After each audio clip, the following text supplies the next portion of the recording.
Compañeros, colegas, se me está contagiando.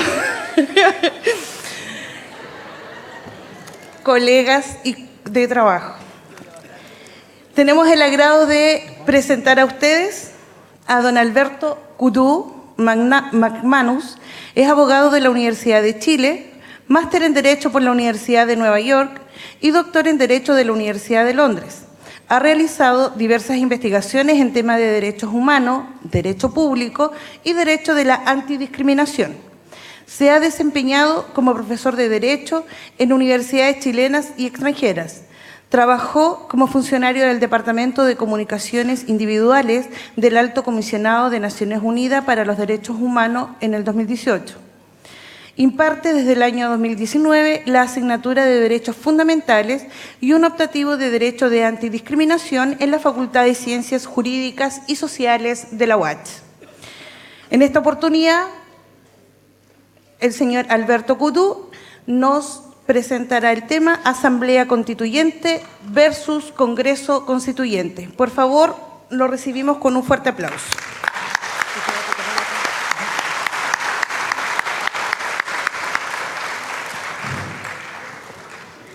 ¿Cómo estás? ¿Qué tal? ¿Te vas a quedar acá conmigo? Ya. Entonces tú moderas y te voy a pedir un lápiz para ir anotando las preguntitas. Bueno, muchas gracias por la invitación. Bueno, lo que voy a hacer es que voy a explicar en muy breves términos la diferencia entre Congreso Constituyente y Asamblea Constituyente. Voy a sostener que esta diferencia es una cuestión de grado, es decir, la palabra aguanta todo y como ustedes saben, el diablo siempre está en los detalles. Pero más allá de eso me gustaría partir diciendo que claro, voy a asumir que la discusión constitucional, ¿no?, es inevitable. Es decir, que ya no voy a hablar acá de los problemas que tiene la actual Constitución, ya, porque eso ya lo hemos dicho en varias partes, y además porque es un tema que el propio gobierno ya está lanzando. Están todas las fuerzas políticas contestes en que más o menos tiene que haber una nueva Constitución, pero la gran disputa que se va a venir de ahora en adelante es sobre el mecanismo, ¿no? Esa va a ser la gran, si se quiere, lucha, o sea, el modo en que la lucha social se va a articular institucionalmente, ¿ya? Y voy a decir solamente que bueno, lo que dice la evidencia comparada y lo que yo he estudiado, al menos, o los datos que hay desde el año 1904 hasta el año 2018, todas las constituciones que se han creado en estos años, ¿no?, que son bastantes, nos señalan que una constitución con mayor participación de la ciudadanía tiene mayores posibilidades de proveer estabilidad, orden, pero sobre todo legitimidad, es decir, que la gente sienta como suya, ¿no?, esa constitución. Y eso es una paradoja para el mundo moderno, porque desde el año 1904 hasta el día de hoy, solo 25 constituciones en el mundo, ¿no?, se han hecho en regímenes democráticos o bajo, ¿no?, regímenes democráticos con una antigüedad mayor a 5 años. ¿Esto qué quiere decir? Que por regla general, ¿no?, procesos democráticos, ¿no?, que permitan un reemplazo total de la Constitución, teniendo participación activa de la ciudadanía, son más bien la excepción que la regla, ¿ya? Eso es inédito. Entonces yo creo que tenemos la oportunidad por primera vez de que Chile agregue uno de estos casitos, ¿no?, a esta pequeña lista de constituciones creadas bajo regímenes democráticos, con una participación activa de la ciudadanía, ¿ya? Y lo que voy a decir además es que en general las constituciones, ¿no?, si quieren estar legitimadas y quieren ser una casa común, no quieren ser una aplanadora de un sector por sobre otro, ¿no?, o no quieren parecer una imposición, ¿no?, de un modelo económico, político y social por sobre otra parte de la población, lo que tienen que hacer es generar reglas, ¿no?, que permitan que esa constitución esté basada en el diálogo. Y como ustedes saben, el diálogo primero es caro, ¿no? Es caro, es decir, ¿no? La logística, sobre todo imagínense, ¿no? Ya en un sindicato es complejo, imagínense a nivel país, ¿no? Hay casos, por ejemplo, la Asamblea Constituyente Francesa del 1789 con 1.200 miembros, ¿no? Sin sistema de audio, sin redes sociales, ¿no? Y todos juntos en una galería y más encima con público, ¿no? Es decir, imagínense el griterío que supone discutir las reglas de una constitución entre 1.200 personas, ¿no? Pero lo que es más importante, ¿no? Que el diálogo es costoso, ¿no? Es demandante, ¿no? Y todos nosotros sabemos, ¿no? Lo complejo que es mantener un diálogo abierto, ¿no? Radicalmente abierto, ¿no? En el que todas las voces puedan ser escuchadas. Y eso es particularmente problemático si de lo que se trata es de crear una nueva constitución, ¿ok? Entonces tenemos que hacernos cargo de ese problema. Pero además el diálogo, si bien tiene ciertas virtudes, ¿no? Y eso está muy, muy estudiado en la evidencia comparada, eso al menos a lo que yo me dedico, es que países que son capaces de generar un buen diálogo son capaces de generar mayores niveles de cohesión social, que en Chile los indicadores son muy, muy malos, mayores niveles de confianza interpersonal, porque Chile es uno de los países que, o sea, los niveles en que confiamos en las personas, ¿no? Han ido decayendo, por ejemplo, desde el año 88, ¿no? Hasta el día de hoy. Es decir, el último año de la dictadura, ¿no? Teníamos mayores niveles de confianza interpersonal de los que tenemos hoy en día. Es decir, la crisis, por lo tanto, hoy en día no solamente es política, ¿no? No solamente es vertical de los ciudadanos con el Estado, sino que también es entre nosotros mismos, ¿no? Parte de eso explica que, por ejemplo, en la encuesta CEP, ¿no? Una de las encuestas más famosas que se hacen en Chile, ¿no? Del Centro de Estudios Públicos, los sindicatos tampoco salían bien rankeados, ¿no? No es solamente una falta de legitimidad o crisis de legitimidad de las instituciones políticas, es decir, a las instituciones del Estado que nos representan, sino que también de las instituciones sociales. Solo ahora último hubo un surgimiento importante de las juntas de vecinos, pero repito, los sindicatos, y eso explica la baja afiliación sindical a pesar de ciertos aumentos, ¿no? En los últimos años, pero uno diría que no es una crisis política, pero además no social. Y digo, a pesar de las virtudes que tiene el diálogo, ¿no? Como base o como premisa para el ejercicio del poder y sobre todo para la creación de una asamblea constituyente, el diálogo es problemático o tiene ciertos problemas, ¿no? En la medida en que el diálogo se justifica, ¿no? En la capacidad que tienen las personas de, por decirlo en términos coloquiales, hablar bonito, ¿no? El diálogo tiene el riesgo de que quien gane el diálogo, por decirlo así, sea el que mejor hable, y el que tenga más doctorado, el que hable más analíticamente impecable, ¿no? El que tenga la evidencia, el que sepa leer los últimos papers de Harvard, y eso es un problema porque nosotros sabemos, y por ejemplo por las decisiones recientes, ¿no? Que lo técnicamente impecable, ¿no? No es necesariamente lo que genera mayor legitimidad, no es necesariamente lo que motiva a las personas a actuar en conjunto, ¿no? No es lo que motiva necesariamente a las personas a actuar de manera colectiva, ¿no? Y por eso la Asamblea Constituyente o cualquier mecanismo, ¿no? Que suponga, ¿no? Legitimar el poder, ¿no? En base a un diálogo amplio, radicalmente amplio, ¿no? Y radicalmente plural, en el que todos estén sentados, ¿no? Tiene el problema de hacerse cargo de que las capacidades para generar y para hablar discursivamente, ¿no? O de actuar discursivamente están desigualmente distribuidas entre la población, ¿no? No solamente por cuestiones educacionales, sino que cualquiera diría, por ejemplo, las mujeres, ¿no? Las mujeres en las casas, ¿no? Se les enseñó a no hablar de política, a no interrumpir al papá, ¿no? Etcétera, etcétera, ¿no? Eso obviamente que se queda en el momento en que la mujer no llega a un foro y tiene que hablar, ¿no? Es decir, todo ese tipo de cuestiones, o la timidez incluso, ¿no? Todo ese tipo de cuestiones tenemos que hacernos cargo, ¿no? De que el diálogo también supone quizás privilegios para algunos y perjuicios para otros, ¿no? El caso colombiano, la Asamblea Constituyente de 1991, se elige una lista única nacional, es decir, cada persona votaba en todas las regiones del país por una misma lista de candidatos. Bueno, ¿qué pasó?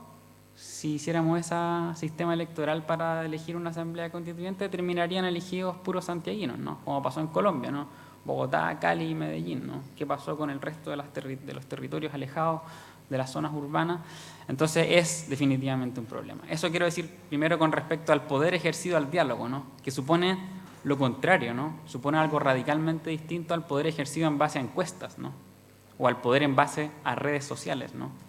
Las redes sociales lo único que hacen es que amplifican, ¿no?, mis opiniones, ¿no?, en cajas de resonancia con personas que piensan más o menos igual que yo, ¿no? Ustedes ya lo ven en Facebook, ¿cierto?, en las redes sociales, ¿no? No hablamos con gente que piensa distinto.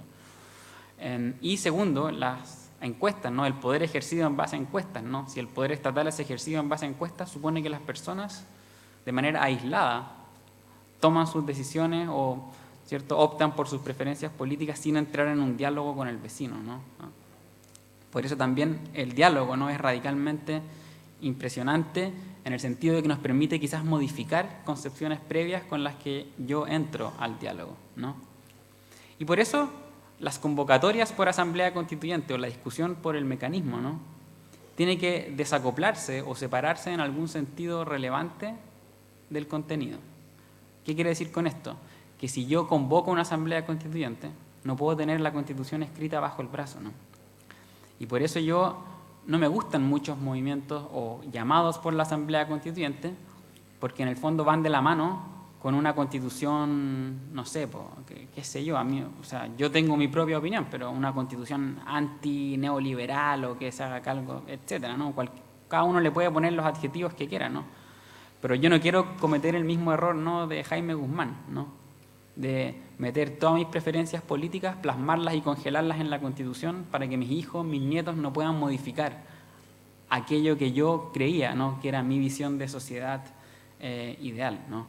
Entonces, ¿a qué es lo que voy? No podemos hacer una convocatoria a sentarnos en una mesa amplia si es que yo ya tengo de antemano, ¿no?, escrito, ¿no?, el resultado de lo que va a salir de esa mesa amplia, ¿no? ¿Me explico, no?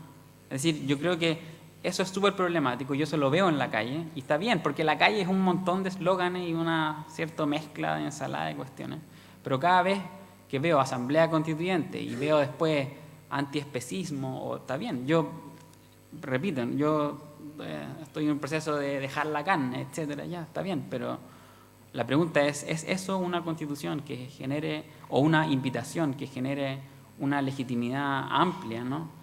Es una invitación abierta, ¿no? La gracia del diálogo es que yo me abro radicalmente a que mis ideas con las que yo entro al diálogo puedan ser modificadas, ¿no?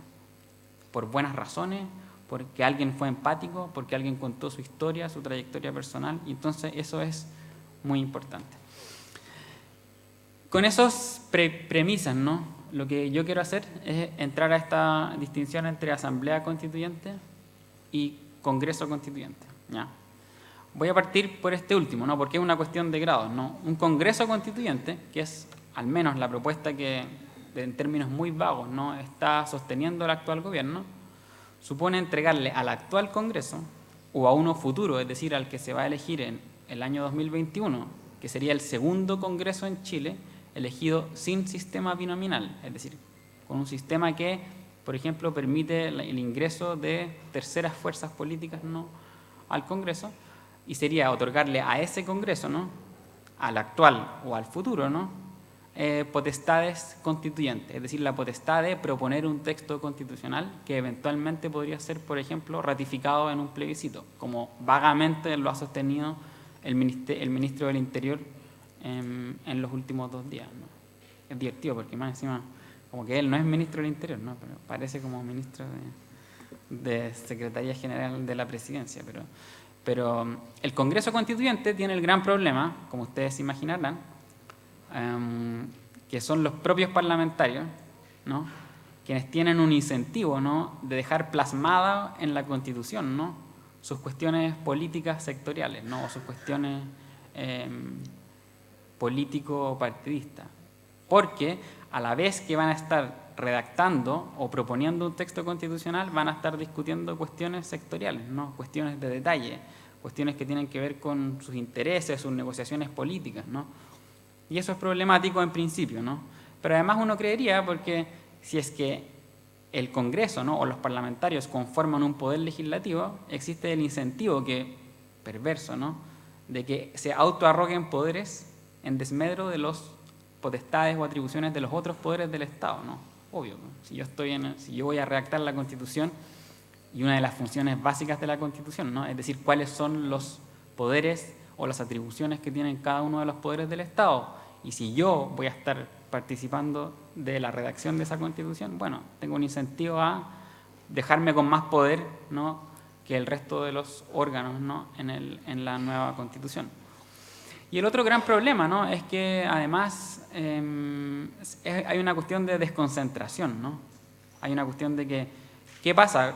Cuando un Congreso Constituyente tiene a la vez que generar cuestiones de política ordinaria y por otro lado generar una nueva Constitución, se genera un problema de que las energías, ¿no?, son muy pocas, ¿no? Las energías que supone crear una Constitución son súper desgastantes y existe el riesgo o de dejar de lado, ¿no?, cuestiones relevantes, ¿no?, como las que están en la agenda social, en la ya denominada agenda social, o dejar de lado cuestiones que requieren solución ya, ¿no? Por ejemplo, el aumento ya de las pensiones o el subsidio al ingreso mínimo que se está proponiendo hoy en día, etc.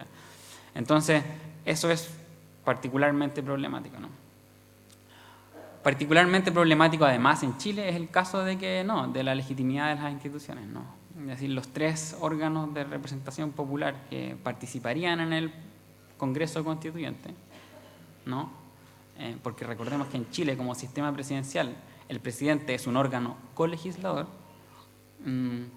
Si los partidos políticos, el Congreso y el presidente, que son los 3, ¿no?, principales centros de representación popular, ¿no?, tienen la legitimidad por el suelo, la pregunta es, bueno, ¿cómo va a generar legitimidad un Congreso Constituyente en circunstancias que las encuestas, ¿no?, de manera sistemática, ¿no?, vienen mostrando que no confiamos en nuestros representantes políticos, ¿no? O sea, corremos el riesgo de acrecentar aún más o de profundizar aún más la crisis política, ¿no? La crisis política, es decir, la confianza vertical de los ciudadanos por sobre el Estado. Entonces, eso es, en general, ¿no?, el problema del Congreso Constituyente, ¿no? ¿Cuáles serían las virtudes del Congreso Constituyente? Bueno, que son legisladores, tienen experiencia, algunos ya llevan varios periodos y por lo tanto saben hacer leyes, ¿no? Y eso podría ser, claro, una virtud, ¿no? Se generaría una respuesta mucho más rápida. ¿Cuál es el problema? Como me imagino ustedes ya lo saben, es que, claro, no tendría participación de la ciudadanía, ¿no? Pasaría más o menos lo que pasó, por ejemplo, en el año 2005, ¿no?, en donde se discutieron un sinnúmero de reformas relevantes para nuestra vida, ¿no? Por ejemplo, todas las atribuciones del Tribunal Constitucional, ¿no?, del que tanto se ha hablado, ¿no? Por ejemplo, que el año pasado echó abajo la reforma laboral, ¿no?, que no era muy ambiciosa, pero lo único que tenía, ¿no?, era otorgarle titularidad sindical, ¿no?, al sindicato por sobre los grupos negociadores, ¿no?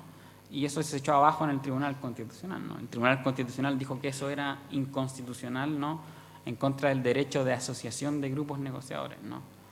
Y, o sea, sin encontrar, creo yo, una razón relevante, pero digo yo, el modo en que el Tribunal Constitucional hoy en día afecta en nuestras vidas, ¿no?, en casi todos los proyectos de ley, de hecho, el Tribunal Constitucional tiene algo que decir, ¿no?, y interviene de manera radical, ¿no?, modificando el contenido de una ley. Eso se discutió, por ejemplo, en el 2005 sin ninguna participación de la ciudadanía, ¿no? Ninguna. O sea, a tal nivel que, por ejemplo, yo hice una medición de si se discutió en los diarios o no, y ni siquiera hubo cartas al director, ¿no?, relativas al tema, ¿no? Entonces, yo creo que es un problema, ¿no?, que tiene la idea del Congreso Constituyente, que creo yo hace muy inviable, ¿no?, al menos para el contexto actual, el que un Congreso Constituyente no implique no solamente una participación de la ciudadanía, sino que una incidencia. Y eso también esto está demostrado, ¿no? Que la gente no quiere participar es una mentira, ¿no? Acaba de salir una publicación bien relevante, ¿no?, que hace una medición de todos los resultados empíricos de los ejercicios deliberativos en materias políticas a nivel mundial. ¿Y qué es lo que dice? Dice 2 cuestiones básicas, ¿no? Primero, que la gente no es tonta, ¿no?, que la gente es capaz de articular discursos muy sabios cuando se les da la oportunidad, cuando hay un facilitador, cuando hay respeto, etc. Y segundo, que la gente sí quiere participar, pero la gente quiere participar no cuando sabe que su participación es mera maquillaje, ¿no? Sino que esa participación incide y es tomada en cuenta, ¿no? Esas son las dos cuestiones, eso está bien medido en términos empíricos, ¿no? Esto, con todos los ejercicios, repito, deliberativos que se han hecho a nivel político en el mundo entero. Es una página que se llama Participedia, ¿no? Es bien interesante, si la quieren ver. Se suman todos los trabajos académicos sobre cómo se han hecho constituciones en el mundo, cómo se han hecho leyes, cómo se han hecho ordenanzas municipales, etc. Súper interesante. Está en inglés, pero hay partes que están traducidas. Eso también es bueno. Entonces, claro, el problema es que un Congreso Constituyente que incluya, por ejemplo, mesas a que vamos a escuchar a Luis Mesina, vamos a escuchar a los de Fundación para el Progreso, vamos a escuchar, etcétera. Bueno, no sé si eso vaya a tener la legitimidad, ¿no?, con la que hemos estado acostumbrados tantas veces, ¿no?, a que nos abren instancias de participación, pero finalmente no tienen incidencia real alguna. Si el péndulo se mueve, ¿no?, y la participación se abre y se hace cada vez más incidente, ¿no?, nos vamos a encontrar con el otro extremo, que es la Asamblea Constituyente. Ahora, ¿qué es la Asamblea Constituyente? Bueno, uno tiene la imagen de Chávez o del pajarito de Chávez hablándome y de si esto va a ser en la Asamblea Constituyente, y en verdad eso no tiene ningún correlato en la experiencia práctica o en la experiencia comparada a nivel mundial, ¿no? Porque hay muchos países que en democracia, ¿no?, han hecho asambleas constituyentes para la creación de sus textos constitucionales, ¿no? ¿Y qué es asamblea constituyente? Básicamente, por dar un término muy mínimo, ¿no?, es un órgano colegiado, ¿no?, no es una persona, ¿no?, es un órgano colegiado cuya sola función es la proposición o la propuesta de un texto constitucional o la redacción de una propuesta de texto constitucional. Eso es, ¿no? Dos distinciones. La Asamblea Constituyente puede ser electa directamente por el pueblo, es decir, que los representantes o los delegados constituyentes son electos directamente por el pueblo, o al azar, electos al azar, ¿no? Voy a primero a definir las ventajas que podría tener una Asamblea Constituyente electa al azar, o sea, bueno, asignada al azar, versus una Asamblea Constituyente, ¿no?, electa directamente por el pueblo a través de un sistema electoral en particular. En el primer caso, y esto sucede, por ejemplo, con los jurados en Estados Unidos, ¿no?, si ustedes lo han visto en las películas, pero en general supone respetar un cierto patrón demográfico y sortear, ¿no?, 200 cupos para que personas comunes y corrientes tengan o no tengan doctorado, ¿no?, independiente de cuáles sean su historia, da lo mismo de dónde vengan, ¿cierto? Más o menos, ¿no?, se vean representados. Es como sacarle una foto al pueblo de Chile y ponerlo ahí, de acuerdo a diversos criterios, ¿no? Y eso se hace hoy en día y ha tenido buenas experiencias. Ha tenido buenas experiencias en British Columbia, en Oregon, en California, en Irlanda. Es decir, son puros casos en que se han discutido constituciones o legislaciones fundamentales en contextos en que no hay crisis de legitimidad política como la que hay en Chile, ¿no?, que la venimos incubando hace rato, ¿no?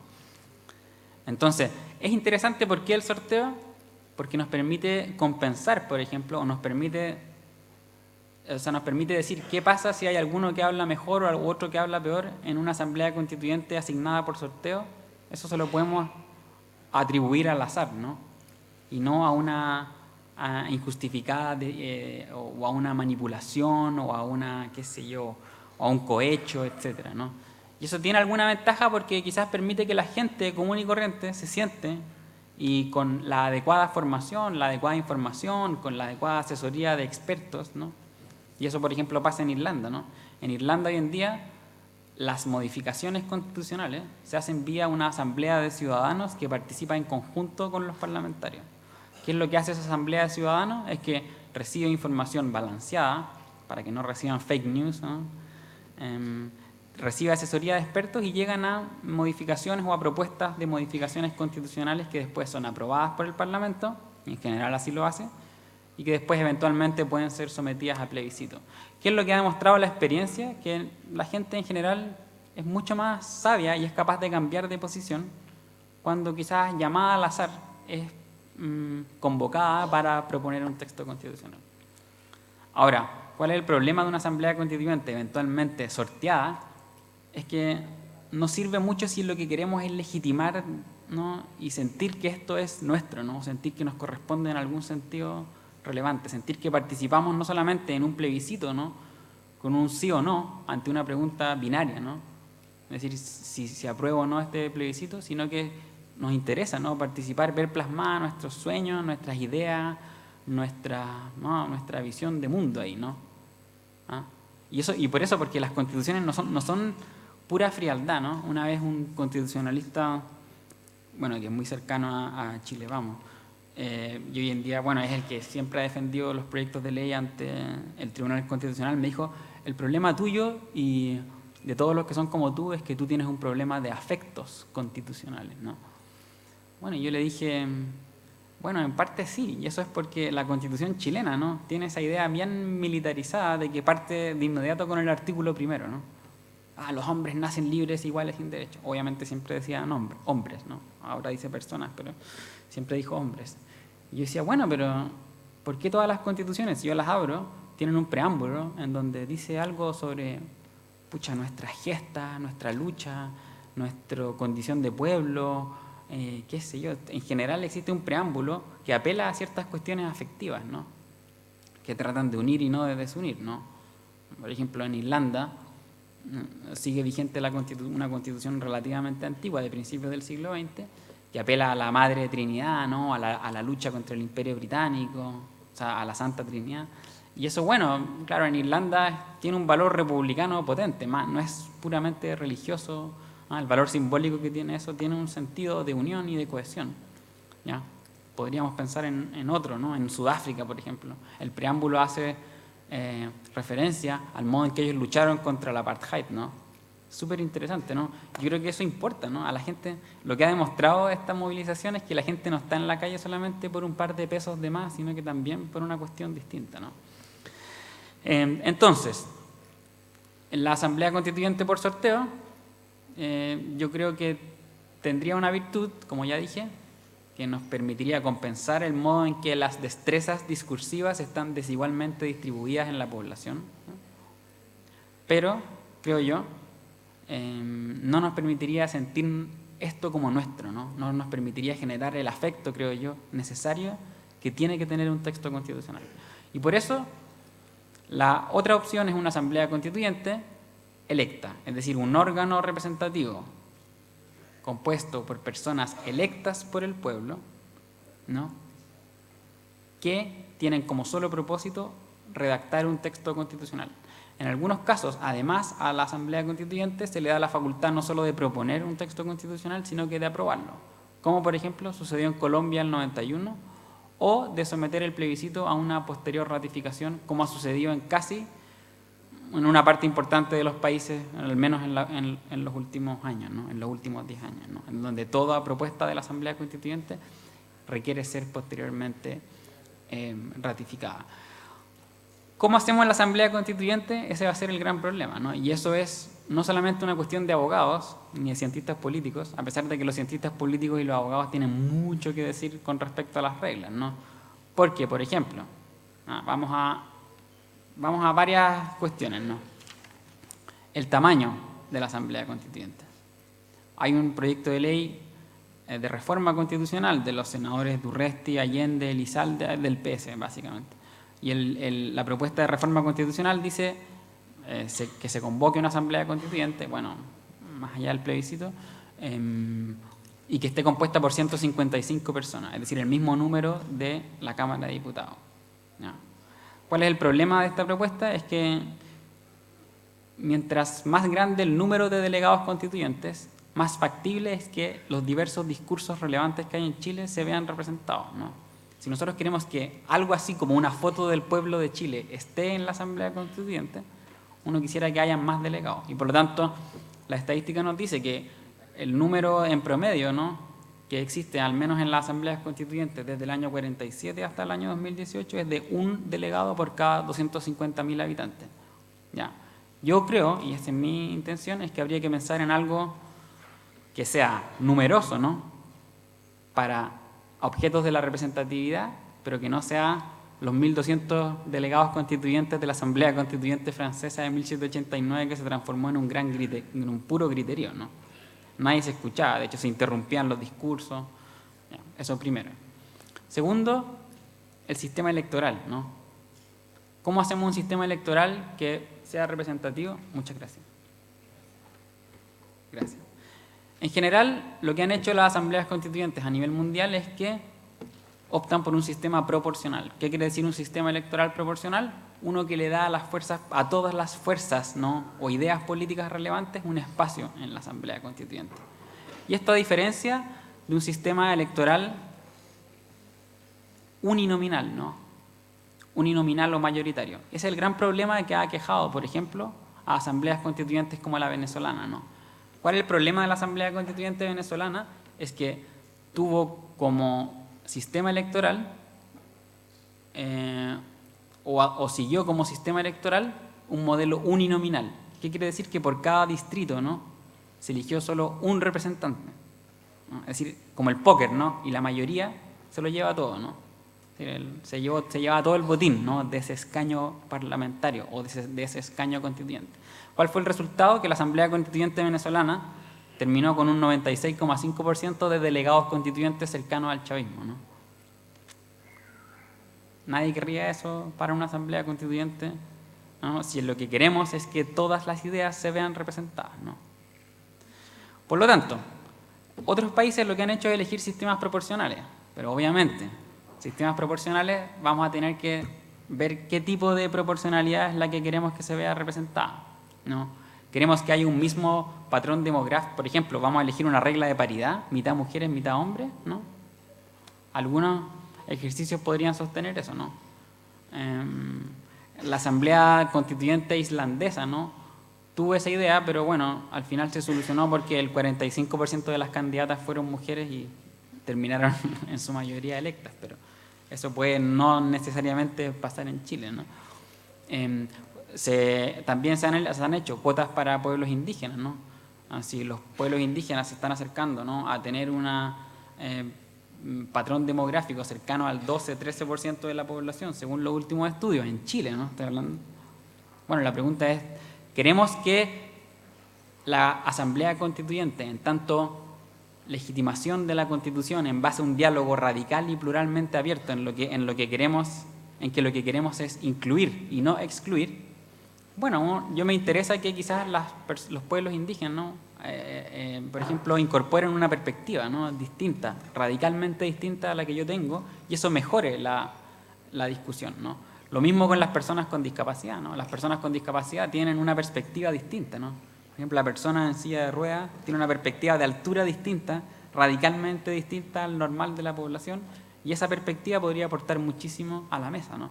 Por ejemplo, la Asamblea Constituyente islandesa también incorporó una cierta participación reservada para personas con discapacidad, y eso mejora la discusión.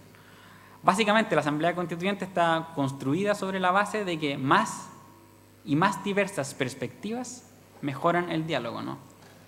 Más y más diversas cabezas piensan mejor que una sola cabeza. Esa sería como la premisa básica. Pero otra cuestión de los sistemas proporcionales es si vamos a elegir sistemas nacionales o listas nacionales o listas distritales, o vamos a hacer una combinación. Por ejemplo, el caso colombiano involucró una lista nacional y poca representación distrital. ¿Qué fue lo que terminó pasando? Que claro, los territorios se vieron desplazados, ¿no?, o vieron muy mermadas sus posibilidades de ser electos, ¿no? Corremos el riesgo de que sean puros santiaguinos, ¿no? O en otros casos se ha dado, por ejemplo, en países, por ejemplo en Kenia, en Túnez o en Sudáfrica, ¿no? Son países con divisiones étnicas y territoriales realmente fuertes, ¿no? Es decir, con diferentes, por ejemplo, tribus, ¿no?, de pueblos originarios, ¿no?, o de pueblos tribales. Y bueno, para solucionar eso se requiere necesariamente dar representación territorial, ¿no?, cercana, por ejemplo, a la que tiene el Senado, ¿no? Es decir, en que independientemente del número de población, Aysén elige los mismos 2 senadores que Santiago Norte o Santiago Sur, ¿no?, siendo que tienen una población mucho menor. Por lo tanto, el voto en Aysén vale mucho más que el voto en Santiago, ¿no?, evidentemente, ¿no? Es decir, en Aysén votan muy pocas personas por 2 escaños senatoriales y en Santiago votan millones de personas por esos mismos 2 escaños senatoriales, ¿no? Entonces, pero eso tiene una lógica, ¿no? De meter los territorios, meter la visión de los territorios en el diseño de un órgano asambleario, ¿no? Entonces, puede haber una combinación, ¿no? Entre órganos, entre listas nacionales y listas distritales, que eso podría ser súper interesante, ¿no? Para meter la visión de los territorios, que son radicalmente distintas, ¿no? Si lo que queremos es, por ejemplo, discutir en una constitución cuáles son los deberes de conservación del patrimonio ambiental, ¿no? La visión de la persona que vive en Antofagasta no tiene nada que ver con la visión que se tiene en Valdivia, ¿no? Y eso, creo yo, ayuda a la discusión. Eso como primera cuestión. Tamaño, entonces, sistema electoral. Y otra cuestión súper relevante es el quórum, la regla de decisión, ¿no? Porque ya sabemos, y en Chile nos hemos acostumbrado a que el quórum supramayoritario sirve como una regla que da a la minoría, ¿no?, el poder de vetar cualquier cambio, ¿no?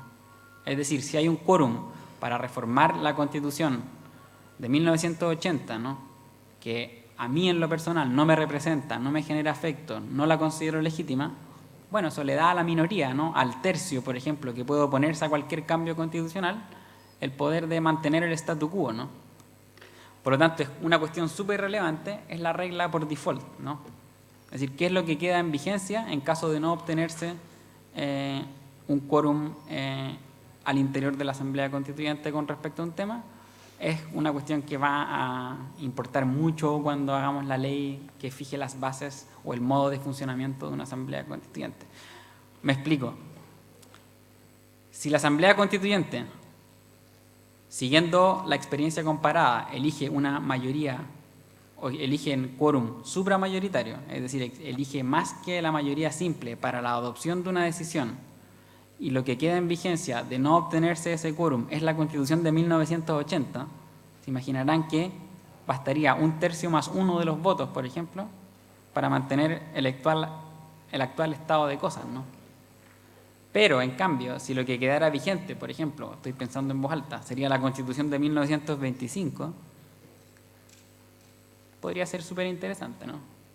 O, si es que, como se dice en la academia, ¿no?, la Constitución es una Constitución creada desde cero, ¿no?, como una hoja en blanco, quizás yo no tendría miedo a generar quórum un poco más altos, ¿no?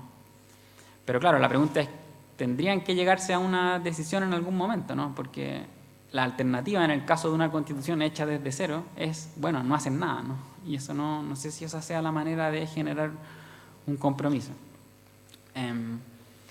Pero también no solamente se trata de discutir los quórums al interior de la Asamblea Constituyente, sino que discutir los quórums que vaya a tener la futura Constitución para su reforma. ¿Y esto por qué? Porque fíjense el incentivo guzmaniano.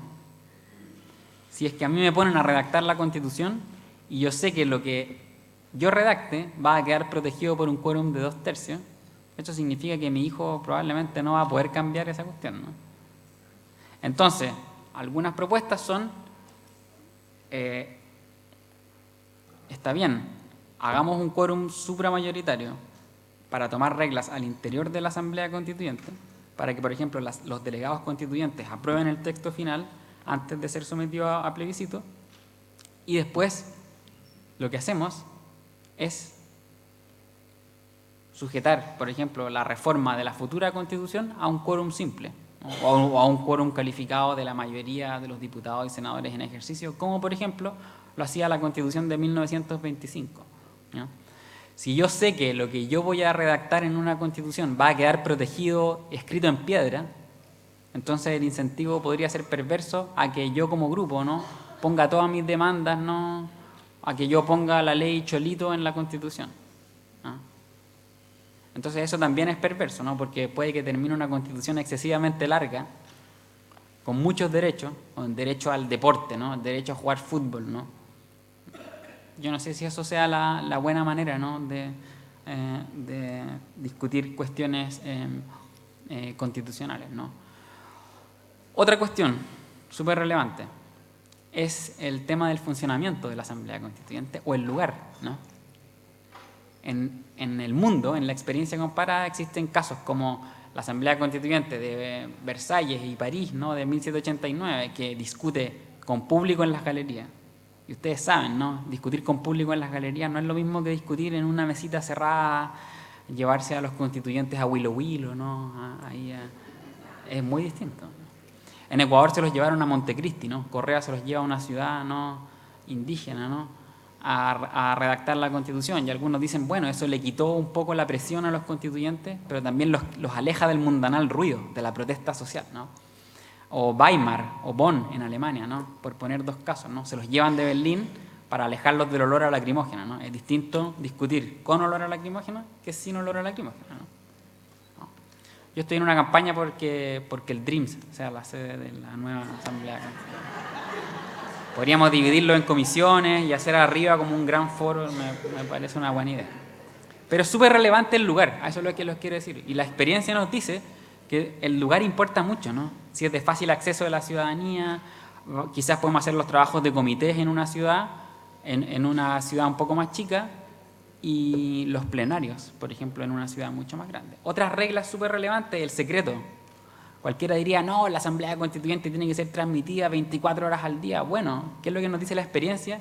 Es que quizás reglas de secreto, ¿no? En trabajo en comité, permiten que las personas tímidas, que las personas que no tengan tanto doctorado ni que tengan tanta, ¿no? capacidad para hablar en público, puedan, por ejemplo, contar sus historias personales, puedan contar biografías, que cualquiera diría son formas de comunicación política tan válidas como las que tiene el último triple doctor de Harvard, ¿no? Y eso creo yo es súper relevante, ¿no? Por ejemplo, reglas sobre el secreto de los comités, que los discursos, por ejemplo, sean quizás después transmitidos con posterioridad. O sea, las reglas sobre publicidad y secreto. Los plenarios en general siempre son públicos en todas las asambleas constituyentes que yo he revisado, pero los trabajos en los comités suelen ser secretos, ¿no? O al menos secretos hasta cierto punto. O la publicidad sobre el secreto, la publicidad o el secreto sobre los votos, ¿no? Por ejemplo, hay ciertas asambleas constituyentes que lo que hacen es que dicen, se aprobó esta moción por los miembros de la Asamblea Constituyente, sin decir, por ejemplo, cuántos votos fueron los minoritarios. Y eso genera la idea de que, bueno, esto es un cuerpo colegiado y como cuerpo colegiado actuamos en conjunto. Yo certifico que las visiones minoritarias fueron tomadas en cuenta, hubo un diálogo, se respetaron todas las palabras, ¿no? Se tomaron todos los argumentos en consideración, pero votamos como conjunto, ¿no? Entonces es súper interesante. O las reglas sobre publicidad de los votos, o las reglas sobre, por ejemplo, quién votó qué, o incluso las reglas sobre cuántos votos a favor y en contra existieron, ¿no? Cualquiera diría que esos son detalles, pero al final los detalles hacen la diferencia, ¿no? Y si lo que queremos, repito, es generar un diálogo plural y radicalmente abierto, porque necesitamos estar sentados con gente cuyas opiniones nos disgustan. Y eso es súper relevante tenerlo en cuenta. El pueblo unido, ¿no? Es un eslogan. Importa para periodos de romanticismo, me motiva, me apela. Pero el pueblo, como idea política, ¿no? Es radicalmente polémica, contingente. El pueblo no es el pueblo, ustedes saben, los vecinos, ¿no? Yo he estado ahora dándome vueltas por juntas de vecinos, y las juntas de vecinos hay de Cast, hay de Piñera, y están mezcladas cuestiones, y están los del Partido Comunista. Es una majamama, ¿no? de ideas que se articulan, de repente sí se intersectan, de repente de repente divergen. Por lo tanto, el pueblo es una categoría política contingente, polémica, disidente. Y lo que podemos esperar es sentarnos, ¿no? a conversar cara a cara. Y eso es lo que es una asamblea constituyente. La asamblea constituyente es sentarse cara a cara con aquellos cuyas opiniones nos disgustan para tratar de construir reglas comunes que nos lleven, ojalá, a sentir que esto en común nos pertenece, ¿no? Esto en común que le llamamos Constitución nos pertenece, pero además impedir que nos matemos, ¿no? Que nos matemos los unos a los otros, ¿no? Entonces yo creo que eso es súper relevante. Primero, la convocatoria, las ideas del diálogo que dije al principio, ¿no? Pero también lo de la convocatoria de la Asamblea Constituyente y el contenido, ¿no? No invitar a la gente a la Asamblea Constituyente, ¿no? A decir, oye, te invito a almorzar. Es como algo más parecido a un malón que a una invitación a almorzar a una visita, ¿no? En la que yo decido de antemano todo el detalle del aperitivo, ¿no? El malón, ¿no? Supone que cada uno trae más o menos lo que él cree, sin una división del trabajo. Es como un camping, más que nada, ¿no? O un camping medio desordenado, pero con buena onda, ¿no? Eso sería como la idea de una asamblea constituyente, ¿no? Yo creo que, obvio que todos tenemos una idea de constitución en la cabeza, ¿no? Todos queremos ver, yo quiero ver ciertas cosas que quizás otros no quieren ver, ¿no? Yo quiero ver el recuerdo del patrimonio histórico, del patrimonio cultural, me encantaría ver eso. Pero bueno, quizás otro opine que, bueno, no es prioritario eso, sino que es mejor darle rienda, es mejor poner el patrimonio ambiental, ¿no? Como prioridad, etc. Bueno, ahí a lo que voy es que la convocatoria o la invitación a una persona a sumarse a esta idea por una asamblea constituyente no puede ir de la mano con el que yo ya tengo todo escrito, ¿no? Yo creo que la sumatoria, la convocatoria de una asamblea constituyente es abrirse, ¿no? A que mis ideas o mis preferencias cambien, pero también a que, claro, o a yo persuadir, ¿no? Por lo tanto, quien yo elija para mi asamblea constituyente debe ser un delegado con capacidad de... Yo preferiría elegir a alguien que me represente como humanamente, alguien que esté capaz de... No tanto el buen negociador, sino que el que esté... De hecho, más encima no van a haber negociaciones. El único mandato, fíjense, es redactar un texto, ¿no? Por lo tanto, esa persona tiene que también quizás no hablar tan bonito, sino que tener empatía, mirar a los ojos, ¿no? El otro día estuve también con un educador diferencial mapuche y él me decía la importancia, ¿no?, de los cahuines es mirar a la cara. Y mirar a la cara a veces es mucho más importante que tener tanto doctorado que te ayude a hablar bonito, ¿no? Yo creo que eso es lo que tenemos que tener en cuenta hoy en día. Y eso supone necesariamente estar abierto a sentarse con gente cuyas opiniones en principio nos disgustan, ¿no? Podemos poner ciertas precondiciones para el diálogo, obviamente, normas de respeto y civilidad, pero hay que estar abierto quizás a cuestiones que nos disgusten. ¿Cuáles son los límites del diálogo? En algunos casos, ciertas asambleas constituyentes han puesto, por ejemplo, el respeto a la Declaración Universal de Derechos Humanos, ¿no? El instrumento internacional más aceptado, ¿no?, a nivel mundial por todos los países, ¿no? Por Corea del Norte y por los países escandinavos, ¿no? Así que, entonces, quizás eso sea una buena manera de generar un diálogo, teniendo como base un respeto mínimo, ¿no?, a ideas de dignidad humana, etcétera. Pero uno de principio supone que es como una sobremesa en la familia ampliada, ojalá no con tanto vino, ¿no? Eso sería como la idea. Eso. ¿Podemos dar paso a las preguntas? Sí. Muchas gracias, profesor. Vamos a hacer una ronda.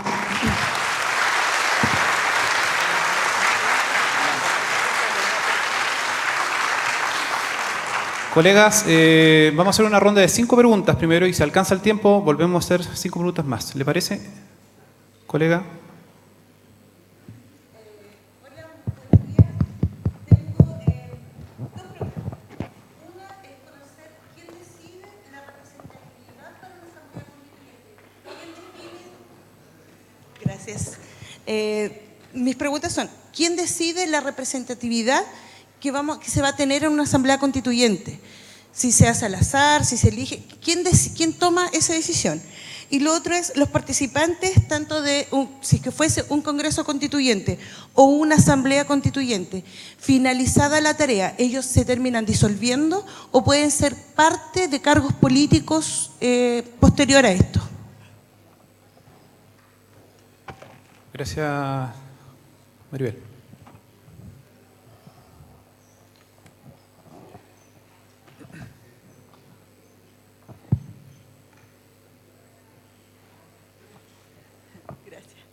Hola, oye, primero que nada agradecer toda tu explicación, de verdad, y tu tiempo, muchas gracias. Y mi pregunta es un poco más práctica. ¿Cuánto tiempo podría tomarnos elaborar esta constitución nueva? ¿Y qué hace el país mientras tanto? ¿Cómo seguimos funcionando? ¿Quién gobierna? Eso, gracias. Muchas gracias, colega. Don Luis Martínez. Una consulta. Aquí se ha hablado solamente de dos alternativas con respecto a una nueva constitución. En el año 2015 entiendo de que bajo el gobierno de Bachelet se presenta una tercera vía, que es una mezcla entre lo que pide la ciudadanía hoy día y lo que ha presentado el gobierno, que era un poco del proceso constituyente, en donde el Congreso, digamos, en conjunto con el Congreso, que es la idea que tiene hoy día el gobierno, es lo que muchos llamamos cariñosamente la cocina constituyente, más la mezcla que existiría, digamos, de llamar personas desde de la vida civil. Entonces, en ese proceso del 2015 se planteó de que el Congreso podía citar a un cierto número de personas, no se menciona el mecanismo, eso creo que no está claro, y nos gustaría, digamos, de que también veamos un poco eso brevemente, porque al final vamos a correr el riesgo en que se va a ceder por un lado y otro, y va a ser el Congreso en definitiva quien va a determinar un cierto grado de democratización de las personas que van a poder participar. Eso, gracias. ¿Ahora sí? Gracias, don Luis. Otra pregunta. El otro día escuché en la radio un recordatorio sobre toda la información que se logró recopilar, creo que fue durante el segundo mandato de Bachelet, sobre los cabildos populares que se hicieron en ese tiempo, y se recopiló mucha información muy valiosa que lamentablemente quedó estampada solamente en libros a nivel académico en distintas universidades, y la persona que hizo esa investigación de hecho señaló que hubo cero interés por parte de cualquier persona representativa de nuestro país por incorporar todas esas opiniones valiosas que recopilaron desde la población, desde las bases, para llevarlas a algo concreto que modificara, que hiciera cambios reales y que dejara de ser simplemente como un espacio casi visto como una fuente de los deseos, donde simplemente vamos a hacer, ¿cierto?, a estampar una idea que jamás va a llegar a concretarse en ninguna parte. Casi como un desahogo para bajar un poco la presión o descomprimir todo el malestar social que pudiera haber en cada uno de nosotros. Y eso, la verdad, es que se ve muy bonito, se escucha muy bien, pero no conduce a nada. ¿Cómo aterrizar eso a algo que realmente tenga un sentido de participación real y que a cada uno de nosotros se traduzca en algo que nos favorezca? No solamente en términos materiales o concretos, sino que en desarrollarnos mejor como personas y como ciudadanos. Saber que tenemos derecho a otras instancias, que no solamente somos máquinas de trabajo, sino que somos seres multidimensionales, que tenemos afectos, que todos tenemos derecho, por ejemplo, no sé, pues, a pensar en el arte, a pensar en la pintura, en la poesía. Disculpe que me extienda un poco, pero el otro día, por ejemplo, escuchaba a unas personas, en el caso de los jóvenes, ¿por qué algunos sufren tanto? Porque hay mucha incapacidad de poder expresar emociones. Y eso es culpa nuestra, como sociedad, porque no hay un espacio para que eso tenga un valor. Solamente nos quedamos en lo material y concreto. Eso, gracias. Muchas gracias. La última pregunta de esta primera rueda, por favor. Hola, buen día. Le doy muchas gracias al profesor porque está acá y nos está explicando muy bien qué es lo que la mayoría de nosotros no sabe, qué es lo que estamos pidiendo. Respecto a lo mismo, me gustaría que también explicara un poco las expectativas que tiene una nueva constitución, y que en la práctica hay cosas que sí va a contener una constitución, pero no va a resolver otros temas importantes que hoy día se están discutiendo en la calle, que digamos es la salud, las pensiones y otra serie de derechos que tienen que estar, que digamos debe estar consagrados en una constitución, pero no lo van la constitución por sí misma no lo va a resolver. Eso por una parte, el tema de la expectativa de la gente, y eso me gustaría que se ahondara respecto de eso. Y lo segundo, que anoche bien escuché respecto de varias soluciones que se podrían dar al contexto, porque hoy día lo que se está hablando es dejar a la institucionalidad fuera. Llámese institucionalidad, digamos, los partidos políticos en general, etcétera, y diciendo que todo eso no sirve para nada. Entonces, me gustaría también que se pudiera reflexionar un poco también con lo que se está hablando un poco con lo que tiene que ver con la convención constituyente, que digamos que podría también ser una solución mixta respecto de lo que hoy día tenemos. O sea, yo creo que gran parte de la gente que está acá quiere participar, quiere que una letra, una coma, un punto esté desarrollado dentro de una constitución, y eso es cierto, y me sumo a esa visión pero también tenemos que conversar con quienes, digamos, van a tener que aprobar estos textos en definitiva. Eso, gracias. Muchas gracias. Ya, varias preguntas. Voy a tratar de responderlas en orden, pero bueno, hay hartas cuestiones que están mezcladas, creo yo, o sea, que se intersectan. Bueno, ¿quién decide la representatividad de la Asamblea Constituyente? Bueno, yo creo que esta es una oportunidad para darle un rol al Congreso, que es algo que también se ha venido repitiendo, ¿no? Yo creo que el Congreso tiene algo que decir, y eso tiene la ventaja de que estamos discutiendo todavía las bases de una nueva Constitución en lo que queda de democracia chilena, ¿no? Yo creo que hay que aprovechar ese restito de dignidad que le podría quedar al Congreso para hacer reglas que más o menos representen, creo yo, o que articulen lo que hemos dicho acá, que sea un diálogo abierto y que sea plural, ¿no? Que no pase que terminamos eligiendo una asamblea constituyente con distritos uninominales, ¿no? Por ejemplo, ¿no? Yo creo que la elección por un sistema proporcional corregido por cuotas, por ejemplo, sería una cuestión relevante que se le podría poner como restricción a la Asamblea Constituyente, ¿no? Es decir, que tus miembros van a ser elegidos por las bases que yo, Congreso, diga, ¿no? Y eso, claro, pasa por acuerdos políticos, pero eso ha pasado en otras partes, ¿no? Y yo creo que no es problemático. Pasó en Colombia en el 91, ¿no? Pasó en Islandia también después de la crisis financiera, ¿no? Pasó también en la Constitución de Túnez del 2014, ¿no? Que hubo una mixtura entre un acuerdo político y entre presión ciudadana. Yo creo que lo que nos muestra la experiencia comparada es que sin grandes acuerdos políticos, sin un rol que tenga el Congreso en la materia, ¿no? Es difícil hacer una asamblea constituyente que genere un producto, ¿ah? Que sea legítimo, que sea aceptado por todos, ¿ah? Lo que hay que tener en cuenta, repito, es que no vamos a ver todas nuestras preferencias puestas en ese texto constitucional, ¿no? O sea, es necesariamente una cuestión incierta, ¿no? De hecho, probablemente, incluso, pueden haber muchas cosas muy parecidas al actual texto, ¿no? Pero la distinción es que va a haber una intención constituyente totalmente distinta, ¿no? Hay ciertas cuestiones de la actual Constitución que creo yo son relativamente claras, ¿no? Y que son interesantes, ¿no? De seguir explorando, ¿no? Y creo yo que podría, o sea, por ejemplo, no sé, el rol del Ministerio Público son interesantes, o el modo en que se protege la libertad personal o la seguridad individual, al menos en la Constitución, en el papel, digo yo, ¿no? El modo en que se distribuyen las competencias, ¿no? Entre el legislador, o la intensidad con que la Constitución le exige al legislador, por ejemplo, definir las formas en que se va a afectar nuestra libertad. Yo creo que son cuestiones dignas de rescatar. Pero quien decide la representatividad es obviamente el Congreso actual. Entonces, en ese sentido, sería como una asamblea constituyente constitucional, ¿no? Es decir, una asamblea constituyente, pero tiene que ser una ley de bases. ¿Por qué? Porque hay que darle un margen de maniobra a la asamblea constituyente para que ellos tomen sus decisiones operativas, por ejemplo, cómo van a funcionar, cómo van a dividir el trabajo.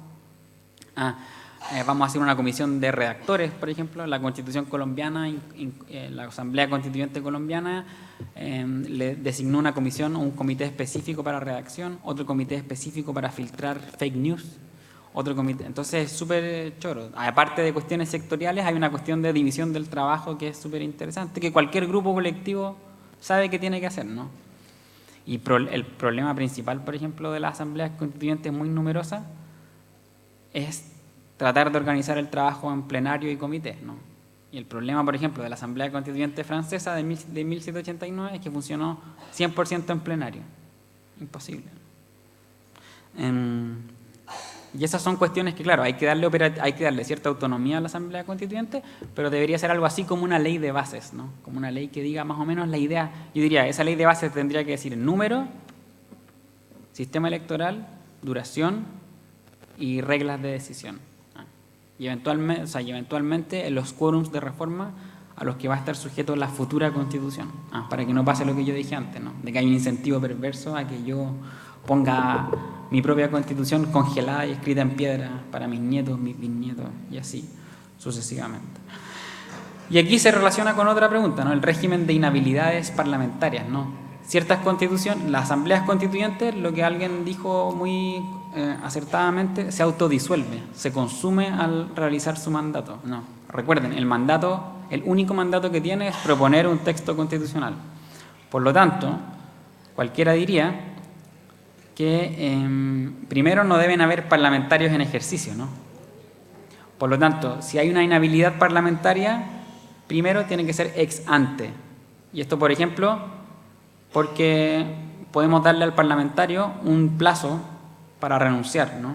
Una fecha límite para renunciar si él quiere ser posteriormente electo como delegado constituyente. Y esto es por una cuestión bien básica que pasa en todos los países, y es que no podemos desaprovechar la experiencia política, ¿no? Mal que mal, algo de experiencia política tienen algunos de esos candidatos, y yo creo que es legítimo que ellos se quieran presentar a elecciones, pero eso depende de inhabilidades parlamentarias ex ante, pero también, obviamente, de inhabilidades parlamentarias ex post, ¿no? Es decir, que quienes redactan la Constitución no sean después miembros del Congreso que va a funcionar bajo la nueva Constitución. Y esto es una discusión igual relativamente sensata, ¿no? Y en general las constituciones han incorporado estas inhabilidades ex post, ¿no? Entonces yo creo que podríamos hacer una inhabilidades ex ante y ex post, pero negar, ¿no?, el rol que pueden tener los partidos políticos o los dirigentes políticos es absurdo, ¿no? Yo creo que no hay que despreciar la política, ¿no? Mal que mal lo que queremos es revalorizar la política, ¿no? Lo que tenemos que encontrar es formas en que se revalorice la política. Y por eso también, en esa clave, estoy pasando por varias preguntas, muchos han optado por la idea de una convención constituyente. La convención constituyente, como bien dijo Juan, ¿no? Luis, como bien dijo Luis, es una mixtura, ¿no?, entre parlamentarios y personas, ¿no? La pregunta es si las personas que van a formar parte de la Asamblea Constituyente van a ser directamente electas, que es como si fueran parlamentarios, o si van a ser elegidas por sorteo o asignadas por sorteo. Y en este segundo caso, claro, la pregunta es, y lo que pasa es que existe el peligro, ¿no?, de que existe una cierta manipulación o dirección o cooptación de los intereses de estas personas elegidas por sorteo por parte de los dirigentes políticos, ¿no?, o de los actuales parlamentarios. Ese es el gran riesgo. Pero mi respuesta sería las convenciones constituyentes, que son interesantes en el papel, son muy relevantes para la reforma de constituciones vigentes que gozan de un cierto nivel mínimo de legitimidad. Por ejemplo, la Convención Constituyente Irlandesa, después de su primera experiencia exitosa, se incorporó como el mecanismo principal de reforma de la Constitución. Si usted quiere reformar la Constitución, dice la Constitución irlandesa, usted tiene que invitar a la ciudadanía a formar una mixtura, ¿no?, y un órgano encargado de proponer una reforma constitucional, ¿no? ¿Cuál es el gran pero, ¿no?, que yo veo? Es que las convenciones constituyentes exitosas se han dado en casos de microfinanza, en casos de cuestiones sectoriales. Convenciones constituyentes han sido, mixturas entre dirigentes o parlamentarios y ciudadanos, son interesantes para cuestiones, para permisos ambientales, para grandes proyectos, ¿no?, de la industria extractiva, pero los casos que se han dado de convenciones constituyentes exitosas, que yo conozco al menos, son en democracias que tienen niveles de legitimidad muchísimo más altos, ¿no?, en que la gente tiene por lo menos un 50% o más de confianza en sus instituciones, algo que sistemáticamente las encuestas vienen mostrando que Chile no tiene, ¿no? Y si lo que queremos es relanzar eso, yo no sé si la convención sea la mejor manera. Yo creo que la pregunta que tenemos que respondernos es cuál sería el rol de los parlamentarios en la Asamblea Constituyente, y yo creo que hacer una buena ley de bases que asegure un diálogo plural, que asegure una buena sobremesa, y además quizás darles la oportunidad de ser partes de la Asamblea Constituyente con inhabilidades parlamentarias ex ante, es decir, que puedan renunciar con un cierto plazo de anterioridad para ser elegido miembro. Duración, bueno, no más de un año, para que no se pasen del periodo legislativo, que dura de marzo a marzo, según la ley orgánica del Congreso Nacional, y que obviamente no pase la ley de presupuesto, ¿no?, porque mal que mal la Asamblea Constituyente es cara, ¿no?, requiere una logística no menor, darle sueldo a los delegados constituyentes, trasladarlos, si la vamos a hacer en Valdivia ya es complejo, en el aeropuerto, ya todo eso tiene que darse, pero no más de un año, yo diría que 6 meses es algo bueno, ¿no? En general todo depende del tamaño del país, ¿no? Eso es lo que existe a nivel comparado, pero no más de un año jamás. ¿Qué pasa con el Congreso? Bueno, el Congreso debería tener vetado discutir proyectos de ley de reforma constitucional, obviamente. debería tener vetado la operatividad del capítulo 15 de la actual Constitución. Es decir, no podría el Congreso aprobar leyes de reforma constitucional.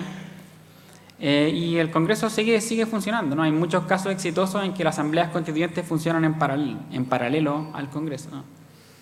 Y por eso sería buena idea quizás traerse a los parlamentarios a Valdivia. Sería una muy mala idea, a los delegados constituyentes a Valdivia, ¿no? La peor idea sería llevarlos al Congreso, ¿no? Ahí a Avenida Argentina, ahí al frente, eso sería como la peor idea, ¿no? Cuando lo que queremos es motivar una discusión de largo plazo, distinta, en donde no están las cuestiones de negociación clásica que uno ve en los votos parlamentarios, ¿no? Eso es sobre la duración y cómo seguimos funcionando. Sobre la Convención Constituyente ya, los cabildos de Michelle Bachelet. Bueno, el gran problema de los cabildos de Bachelet fue que primero no hubo etapa de educación cívica. Se gastaron, no sé si 300 millones. Hubo un spot en la tele y los siguientes spots se declararon como de interés meramente gubernamental por el Consejo Nacional de Televisión. Ya no entiendo cómo. Hubo una canción, hubo spots radiales y hubo una cuestión que se llamó el constitucionario, que fuera como un diccionario de términos constitucionales. Pero nadie en su sano juicio puede hacer una campaña de educación cívica para una nueva constitución que cueste menos que una campaña senatorial. Entonces eso de partida estaba destinado a fracasar ese proceso de educación cívica. Segundo, los cabildos de Michelle Bachelet tuvieron una idea, la metodología no era mala, ¿no? Yo diría que no era mala. Y salieron cuestiones muy interesantes. Si uno revisa los resultados, sale, por ejemplo, el tema de la conservación del patrimonio histórico y cultural como una prioridad de la población. Cualquiera diría, no pensé que eso podía ser tan interesante, ¿no? Al menos cuando vemos romperse iglesias, plazas públicas, el Teatro Cervantes rayado, etcétera, ¿no? Pero bueno, pero es interesante, ¿no? Pero los cabildos de Bachelet, el problema que tuvieron fue lo que dije antes, ¿no? Le dieron participación a la gente, pero esa participación no tuvo ninguna incidencia, sobre todo porque el proceso de redacción del proyecto de texto constitucional que dejó presentado Bachelet a 2 semanas de terminar su mandato, se hizo a puertas cerradas, ¿no? Por ejemplo, los cabildos dijeron, queremos un sistema político unicameral. Queremos no Senado, que haya representación territorial, pero en la Cámara de Diputados, ¿okay? Que haya un sistema electoral que garantice representación plural, proporcional y territorial en la Cámara de Diputados. Nadie explica cómo los 4 constitucionalistas que redactaron el proyecto dejaron fuera esa opinión mayoritaria que salió en los cabildos, ¿no? Es decir, hubo participación, pero no fue real. Pero además, como yo decía antes, la educación cívica fue menor. La participación se dio mayoritariamente entre funcionarios públicos y comunas con mayores de más altos ingresos, ¿no?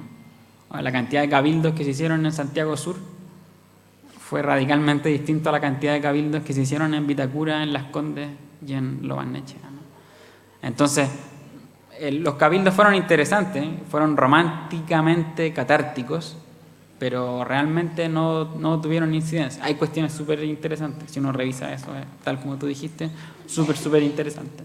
Y eso, si hay una lección que nos dejan los cabildos de Bachelet, es que cuando a la gente la ponen a discutir cuestiones constitucionales, no se vuelve loca, ¿no? Como que no nos vuelve un delirio de irracionalidad y los chilenos queremos destruir todo, ¿no? No somos tan estúpidos como nos han dicho, ¿no? Yo creo que nos han subestimado, a la ciudadanía la vienen subestimando hace demasiado tiempo.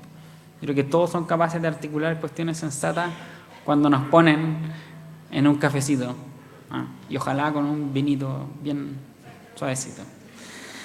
Expectativas, sí, pues claro, expectativas. ¿Qué hace una constitución? Bueno, hace mucho y hace poco. Hace mucho porque la constitución distribuye todos los poderes del Estado. Distribuye quién hace qué, ¿no? Súper relevante, pero además la Constitución hace otra cuestión súper relevante que nos dice quiénes somos nosotros, ¿no?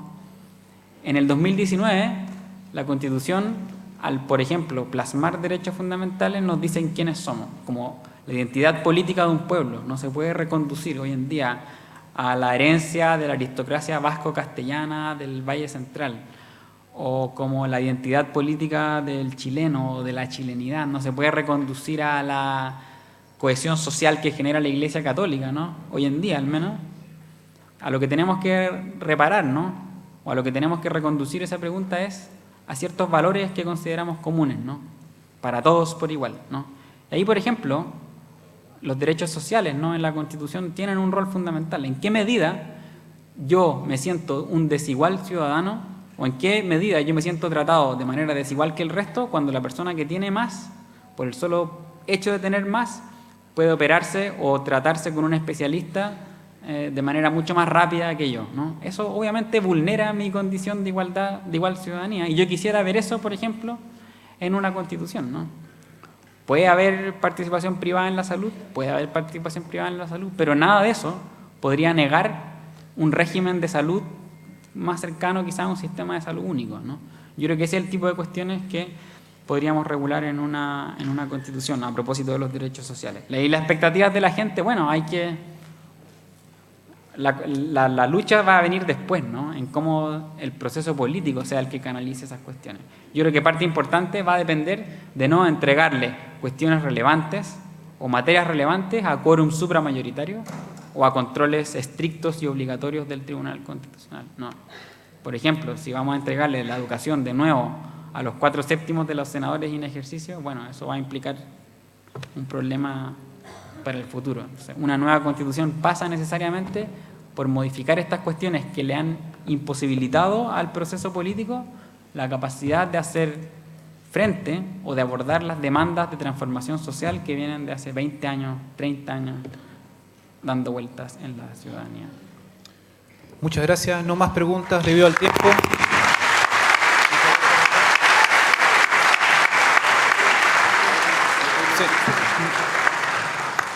Voy a pasar la palabra a don Alex Barriga para que les dé los lineamientos sobre la marcha. Igual agradecer al profesional que nos dio la oratoria. Colegas, entonces ahora nos dirigimos a la entrada de la Universidad de la Alameda. Nos reunimos todos ahí. Finalmente, una vez transcurrida la marcha, quedan liberados en el centro. Obviamente ya sin ninguna actividad más.